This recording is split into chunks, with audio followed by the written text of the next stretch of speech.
ให้เมนูมาทางไหนจ้ะเห็ดกินถ่าแล้วเนาะว่าแต่เข้ามาพี่น้องเลยเนาะเห็ดอยู่เห็ดกินถ่าเลยโดยอายุ7 ปียังบ่เคยเจ้าวันเกิดบ่โดยมานี่ทว่าสิจัดกับปีนี้ปีแรกบ่โดยแต่บ่ฮู้ก็ว่าสิได้จัดหรือบ่โดยอืมแต่แล้วจัดกับบริยูน้ำแล้วสาวพี่น้องกันเนาะเพราะว่ามื้ออื่นทั้งบุญสิกลับแล้วกลับบ้านก่อนเพราะว่ามีเวียกทางบ้านแน่พี่น้องเลยเนาะก็บ่อยากพาครอบครัวไปดนนะเพราะว่ามันอยู่ในช่วงคือน้องฮู้อะไรเนาะให้เป็นขอ ใส่ ง กันบ้านบ่เป็น ฮะ ใส่กันบ้านบ่เป็น ใช้เวลาบ่เป็น โดย เอ้าบ้าพี่น้องเลยเฮ็ดจังได๋สบายนะไปแลกเอาแลกอยู่บ้านดงนะ ที่ฝากเงินมาให้พวกน้องก็ให้สุขภาพแข็งแรงก็ให้อยู่ดีมีแรงปรารถนาสิ่งใดขอให้ได้สิ่งนั้นเด้อความเจ็บบ่ให้ได้ความไข้บ่ให้มีสาธุ เรียกจากซอยค่าซื้อพักอยู่มื้อนั้นเนาะ 1,000 บาท แล้วก็ทางบ้านเลขเพิ่นก็อ่าซอยกินทานนำพ่อแขกนำ1,000 บาทพี่น้องเอ้ยแต่ส่วนนั้นบุญมอบให้กับแม่น้องนิวเพิ่นแล้วพี่น้องเอ้ยเนาะตัว1,000 บาทที่มอบให้กับทางหารให้กับลุงจันทร์เพราะว่าค่าซื้อพักในมื้อนั้นเนาะป้าเล็กเพิ่นที่มักซื้ออาหารแมวให้กับเพื่อนน้องสายฟ้าแหละเนาะนี่ก็ฝากน้ำจิ้มใจให้ทางลุงจันทร์เด้อ ถูกเนาะขอบขอบใจทางแม่ป้าหลายๆเนาะทางบ่จันก็ซื้อมื้อนั้นก็บ่ได้คิดหยังพี่น้องมีแต่เฮ็ดซอยน้องเพิ่นเนาะสภาพบ้านเปลี่ยนแปลงไปหลายเนาะอืมสู้ เด้อเด้อโอเคขอบใจหลายเด้อว่าจะคุยทุกคนพี่น้อง ๆ เนาะหายละพี่น้องเป็นยัง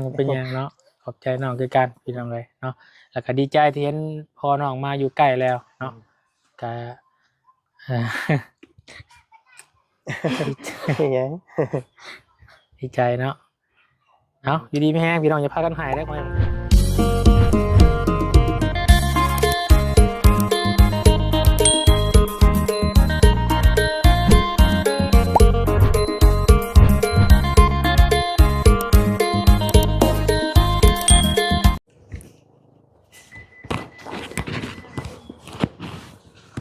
โอ้ยพากันเห็ดอย่างเด็กงอมแงมอยู่สวนอยู่พักหญ้าอยู่พี่น้องเลยเนาะทางน้องจันน้องหัวพี่น้องเลยอยากกินละบ่หมักตรงหมักแตงเนี่ยเป็นหมากเป็น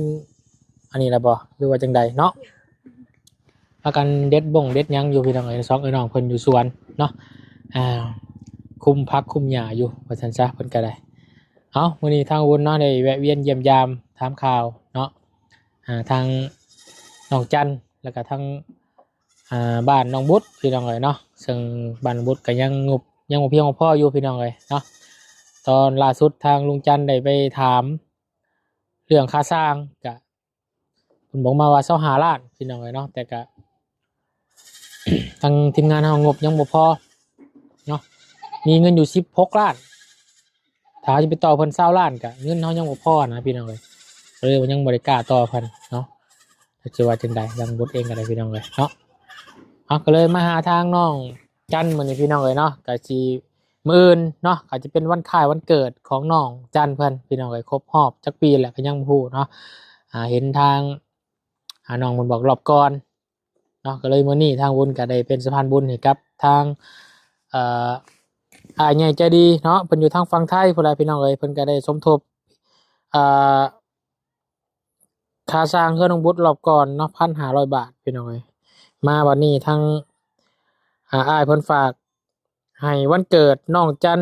มานี่วันที่28นี่ฝากด้วยจากลุงรังสีว่าซั่นเนาะจากลุงรังสีฝากมา500 บาทพี่น้องเอ้ยเพื่อเป็นของขวัญวันเกิดหรือว่ามัดขอมือเนาะวันเกิดของน้องจันเพิ่นพี่น้องเอ้ยจากนั้นก็ขอบคุณขอบใจเด้อทางลุงรังสีเนาะอยู่ทางฝั่งไทยเนาะมอบให้กับน้องจันเพิ่นเนาะแต่เป็นเงินกี่เท่ากับเท่าไหร่พี่น้องเอ้ยเนาะประมาณ300,000 กว่าพี่น้องเอ้ยบางก่อนประมาณ350,000เนาะ340,000ป้ายนะพี่น้องให้น้องเพิ่น350,000เลยแล้วกันเดี๋ยวไปเบิ่งน้องเพิ่นนำกันพี่น้องเนาะก่อนอื่นเด้อพี่น้องเด้อกราบทักทายสบายดีพ่อแม่พี่น้องเบิดสุขสุขคน สบายดี FC ผู้ใหญ่ใจบุญเบิดทุกท่านยินดีต้อนรับเข้าสู่ช่อง YouTube ประบุญซ่าละวันเด้อพี่น้องเด้อขอบคุณขอบใจหลายที่ให้เกียรติติดตามรับชมเป็นกำลังใจกับประบุญสารวันตลอดมาเด้อเนาะขอบคุณหลายๆพี่น้องเลยไปหาน้องๆเพิ่นนำกันพี่น้องเอ้ยเฮ็ดหยังอยู่เก็บเก็บหยังอยู่บ่หรือว่าจังใดพี่น้องเอ้ยสบายดีเด้อ สวัสดี อ๋อพังกันใส่สุดดำเก็บหาเก็บกินบ่งอยู่ประจัก ขอโทษขออภัยพี่น้องหยอกน้องเพิ่นไปจักโตแล้วน้องจันฮะไปจักโตแหละเอาขออนุญาตหนี่ไม่เนี่ยน้องจันมานี่พี่น้องเลยกับน้องมานี่แสงเนาะบ่เดี๋ยวพอนะกันกะโดนน่านเติบไปได้พี่น้องผักสลัดเนาะกำลังอันนี้บ่กำลังปลูกหมกแตงเขาเป็นระบหมกแตง หาก็ออกหากับมันยังก็ออกดอก หากออกดอกอีกมันเดือนหนึ่งได้กินเลยเนาะฮอดเดือนอยู่บ่ฮอดหัวน้องจันน้องจันในปลูกเป็นอยู่บ่ เป็นอยู่ เป็นอยู่ เลย อืมช่วงนี้มีแต่งานเนาะ โอ้ย งานดองหลายช่วงนี้พี่น้องได้จากบัตรเชิญแหละ สองแล้ว คนในบ้านนี่อันใบหนึ่งคนอยู่บ้านกึ่งหลวงอันใบ อ๋อ สองใบ 2 ใบล่ะ บ่มีเงิน วันที่6นี่ก็ดองอีก อืม ดองอยู่บ้าน ต่อเลย อืมผมมีเงินใช้ซองเนี่ยบัดนี้เนาะให้ใช้เฮามีอันได้ซะเนาะมีเล็กน้อยก็ซอยตามเฮามีหาค่าพักค่าหยาเอามันยังก็เป็นไงนี่พุยบ่นี่ ใส่อันคุยคายเมียงใหม่ฮะ เชื่อพุยขายยังใหม่อืม น่าเจาะมาเจาะ อืมเวลาใส่มันกับบอได้มาบางใหม่อะ แม่มัน เฮาบ่ บ่ได้ตองเลย เฮาบ่ลงไปกินบ่ หึ เฮาบ่ลงไปกินบ่ตายบ่ บ่ คนบ่ตายบ่ บ่ ผักเรางามเนาะอืม บ่ ถั่วแต่ระวังแต่แมงอะไรเนาะแมงคนมากินพี่น้อยใช้เมนูเป็นทางไหนจ้ะเห็ดกินถ่าแล้วเนาะว่าแต่เฮามาพี่น้องเลยเนาะเห็ดอยู่เห็ดกินถ่าเลยพี่นมเอ้ยพี่นมไปแล้วบ่ คือพาเมื่อกี้นี้จักเราไป อยู่ตรงเฮือนแล้วพี่นม ไปแล้วแต่ไปตัด ไปแล้ว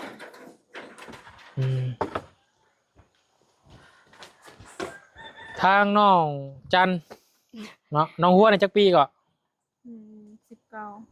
19 19น้องจันเลย 17 ห่างกัน2 ปีบ่ ไม่ 2 ปีแล้วเนาะ โดย น้องจัน17น้องหัว19ห่างกัน2 ปีคิดว่าถ่ายปีหัวปีโอแมนเนาะคิดว่าเจ้า18โอแมนบ่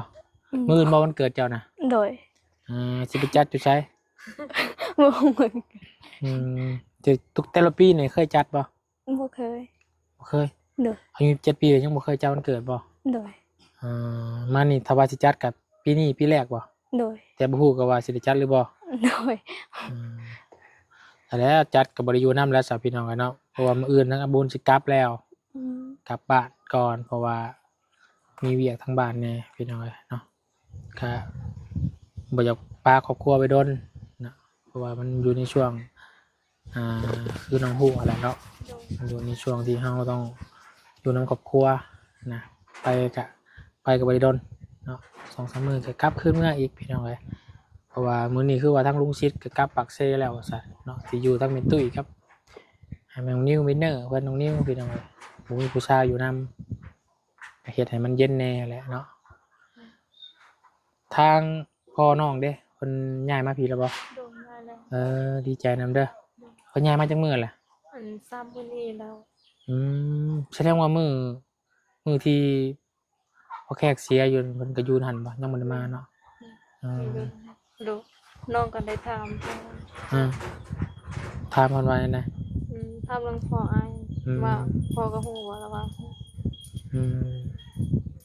เพราะว่าถึงช่วงที่ว่าอยู่หั่นแหละบ่ได้อยู่นํกันกับพ่อเจ้าเนาะ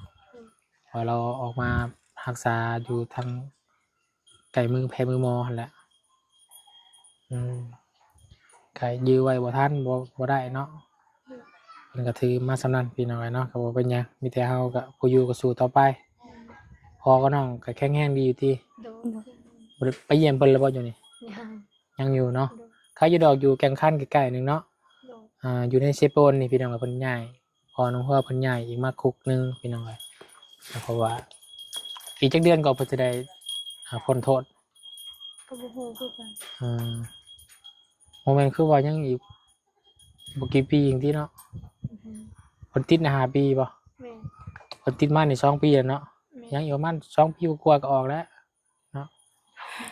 เพื่อลูกหาเงินไว้ท่า สร้างหันค่าน้อยไว้ท่าพ่อกับแม่มาเผาห่านเนาะ จักได้หันค่าจัก บูชื่อได้จักบ่เนาะ โดย เอาพี่น้องสู้ๆไปหั่นแหละเนาะ โดย เป็นจั จั ง ง ใด ไดพวกอายก็สู้ๆพวกเราเป็นกำลังใจให้ เลยขอบใจหลายพี่น้องเนาะพุ่นแหละเนาะกะทางลุงจันทร์มันพุ่นแหละพี่น้องนะครับผู้เป็นอายกกงูกะแต่อย่างอันนี้เนี่ยพี่น้องเนาะเพราะว่าบ่ทันนะพี่น้องเนาะบ่ทันเล่าบ่ทันทินใจเล่านะเนาะอยากจะอันนี้เนี่ยบ่คือเฮาปินปัว บ่ อยู่นำพ่อนำแม่เลยเนาะ แม่นแบบอยู่ในเฮือนเนาะได้เบิ่งได้แยง อย่างน้อยก็ได้บีบน้ำจะปากอย่างดีนะเราพยายามสู้ๆเนาะขอให้ผู้อยู่กับพานไปได้ดีนะพี่เราไปมามื้อนี้ทางบุญกะสิมีรางวัลให้น้องจันเด้อ เพราะว่าเป็นวันคล้ายวันเกิดน้องเพิ่นมื้อนี้พี่น้องเนาะ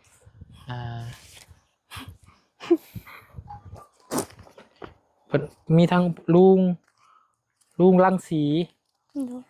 เพิ่นฝากขึ้นมาให้กับประบุญพี่น้องเนาะ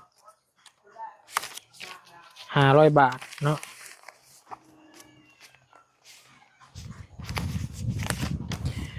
500 บาทเนาะกะประวุฒิจะให้1,000เลยเนาะเพราะว่า ขอบใจ เป็น500เนี่ยเป็นเงินประวุฒิเอง โดย ให้เป็นขอ ใช้ ง กันมาบ่เป็น ฮะ ใช้กันมาบ่เป็น ใช้เงินเราบ่เป็น โดย เอ้าบาทพี่น้องเอ้ยเฮ็ดจังได๋สบายเนี่ยไปแลกเอาแลกอยู่บ้านดงน่ะ มีแลกบ่ มีห่านก็มีอยู่ห่านมินิมาร์ทกันเด้ แบบเฮาบ่เคยแลกยันอันนั้น ได้ไปแลกเพิ่นก็แลกให้ประมาณ670,000 670,000 บาท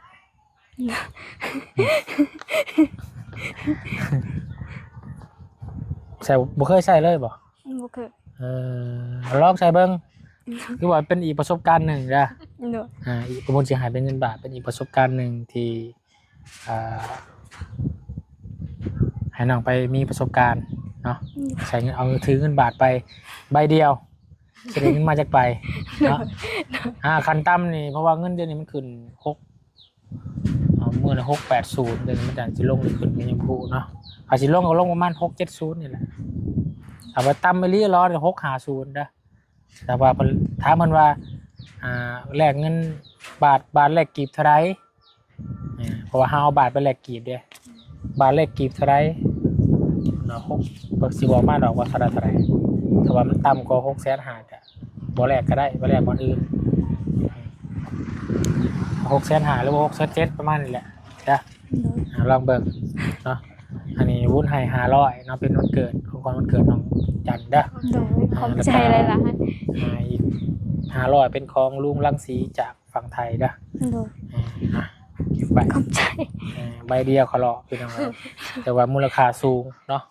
607,000พี่น้องเลยถ้าน้องหัวเดี๋ยวมันเกิดมื้อใด เดือน4อยู่ เดือน4เนาะนี่ดนอยู่อีก4 เดือนพี่น้องเลยเนาะ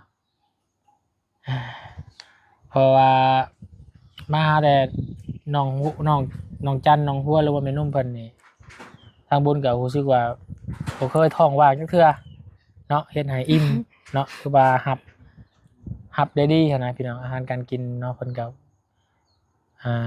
เฮ็ดมาให้กินตำจูตำแจ่วเนาะ ถ้าว่าบ่กินมื้อใดเพิ่นก็บ่อยากกินข้าวเฮือนแม่แล้วบ่นะแม่นุ่มก็ได้พี่น้องเอ้ยเนาะแต่มื้อวานนี้ก็ฟ้าวแน่เนาะมาค่ำก็เลยบ่ได้กินเนาะเมื่อกี้ก็เห็นลูกมาจอดรถปั๊บจับพาไปหาพันธุ์พื้นแล้วขึ้นเทิงแล้วพี่น้องแม่นุ่มเพิ่นก็ได้เนาะก็ความเฮายังมีให้มีแฮงเนาะก็อยากให้เบิ่งดูแลเพิ่นดีๆเนาะทั้งบ่ว่าพ่อหรือว่าแม่พี่น้องเอ้ยเนาะก่อนที่มันจะสายเกินไปหั่นแหละเนาะมันก็เพื่อว่าสิเลี้ยงเฮาใหญ่ซำนี้หั่นน่ะเนาะยังขนาดใหญ่ซำนี้เพิ่นยังหาข้าวหาน้ำให้เฮากินบ่อยู่บ่เช้าอยู่นะเนาะคือว่านี่แหละคนเป็นแม่เนาะน้องฮัวนี่สิฮู้อยู่เนาะเคยเป็นแม่คนแหละเนาะแต่ว่าก็ยังบ่ได้เลี้ยงเพิ่นเนาะจักปีอะลูกจ้ะ3 ปีแล้ว 3 ปีอะเนาะ แม่นฮอดเดือน2ก็3 ปีอืม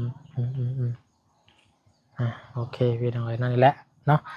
ก็ให้เป็นประเดเนาะทูยูก็ให้มีความสุขหลายๆเนาะอื่นก็ ขอบใจ ทั้งอ้ายก็บ่ได้อยู่เนาะก็สิได้กลับบ้าน โดย ก็ช่วงแรงๆเวลาพี่น้องเอ้ยกลับบ้านก่อน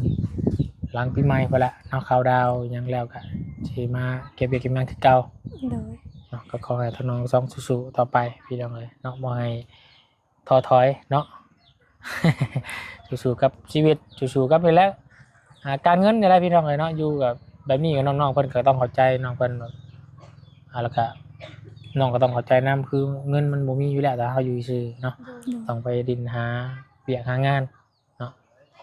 คือว่าได้ยินข่าวแววว่าสิไปอยู่อยู่ไทยเนาะกับพังเบิ่งเนาะยังมีบัตร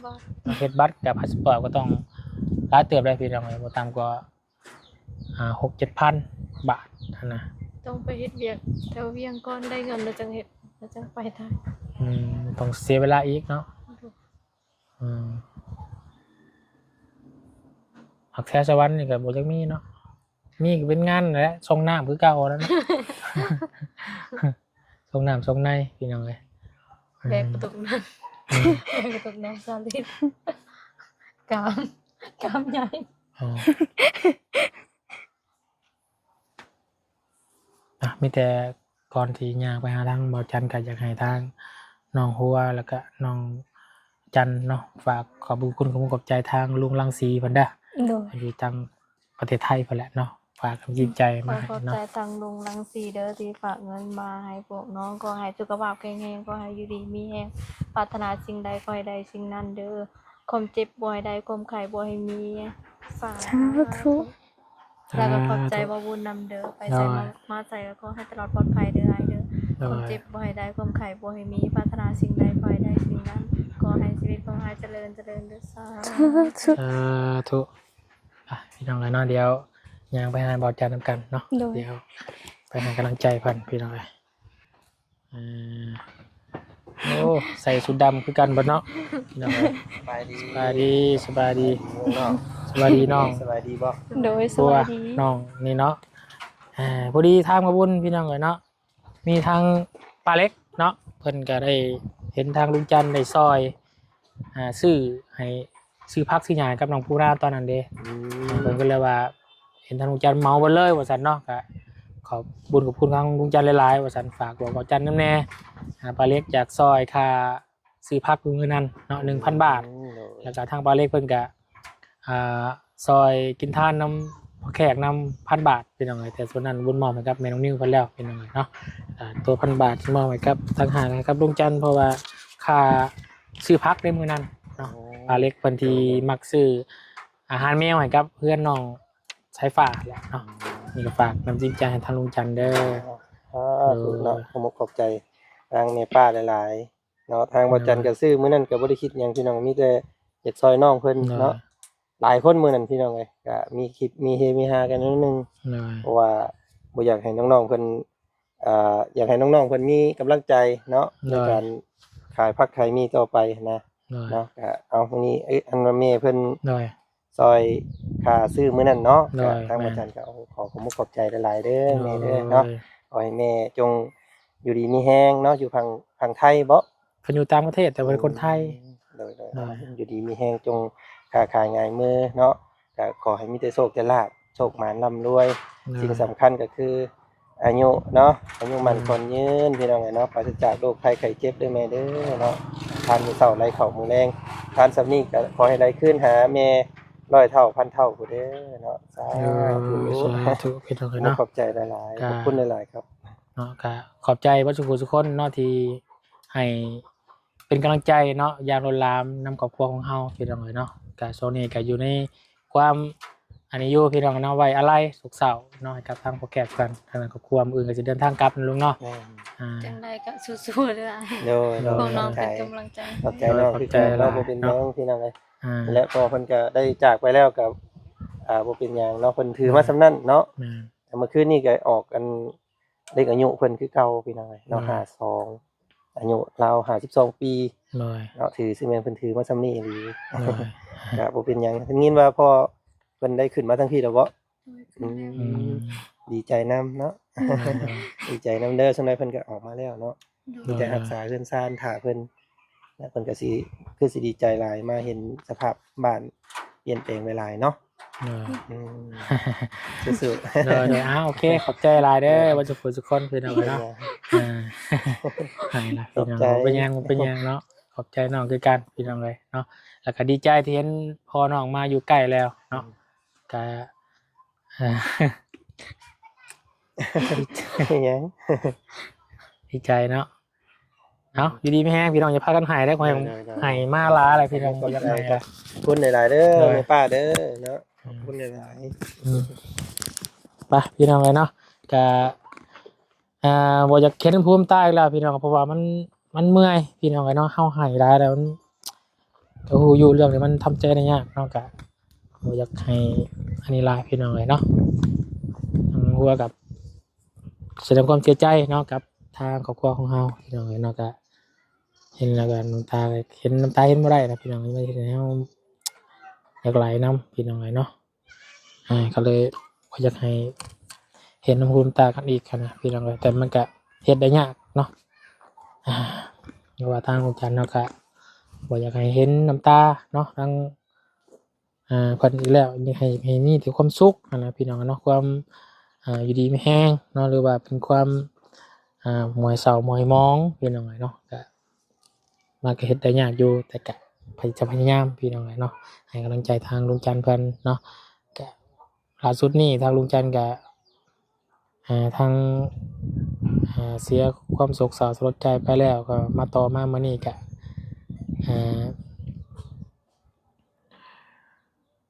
ทาง YouTube พี่น้องเนาะก็ได้มีปัญหาพี่น้องเนาะทางลุงจันทร์เพิ่นก็ได้เพิ่นให้หยุดลงคลิป7 มื้อเนาะคือว่าผิดกฎของ YouTube เพิ่นทางลุงจันทร์ก็โอ้ยเนาะจักสิว่าจังได๋พี่น้องเนาะ